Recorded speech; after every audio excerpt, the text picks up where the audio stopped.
Hello guys, morning, Sunday.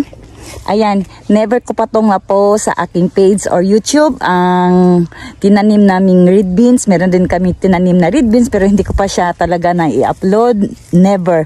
First time yung pong makikita ang aming red beans. Ayan, sa sobrang busy. Kaya hindi ko siya nakunan ng video sa simulat pagtanim namin hanggang sa kumukuha tayo ngayon ng red beans. Ito, harvest tayo ngayon ng red beans. Ayan. Ayan, first time namin ngayon. First time natin kumuha ng video dito sa ating red beans. At dito kami ni Dana. Dahil mamaya lang saglit, ayan, mag-harvest ulit tayo dun sa ating gabi. Nandun yung gabihan natin. Pero ngayon, morning, dito muna tayo sa ating red beans. Ayan, ganito tayo mag-harvest ng red beans. Ayan, otosang, hajimite desu ka ne? Ayan, subok lang din ito kaya hindi ko na in-upload. Ayan, subok lang. Ayan, ganda ng red beans natin.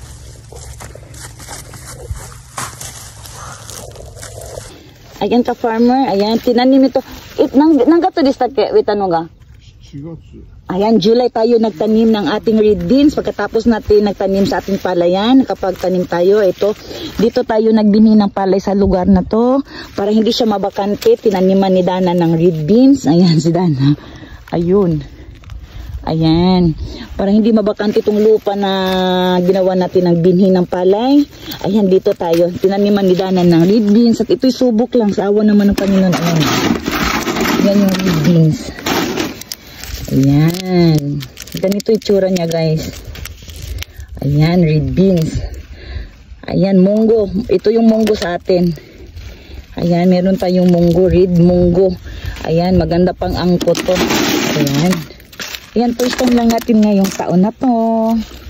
Ayan ka-farmer, ituturo ko sa inyo kung paano tayo mag-harvest ng red beans at paano natin malalaman kung sila ay pwede na nating i-harvest. Ayan, kagaya niyan. Ayan, kagaya niyan. Kulay dilaw, kulay berde pa siya. Hindi pa natin siya pwedeng kunin. Kailangan,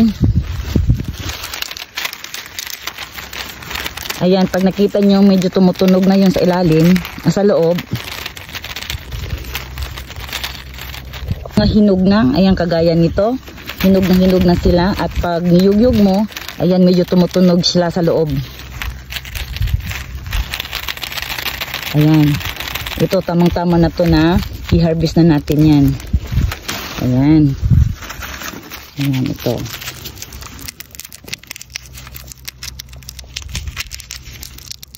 Ayan, ganito itsura niya sa loob. Ayan, pulang-pula na. Okay. Ayan, ganito lang po mag-harvest ng ating red beans. Ayan.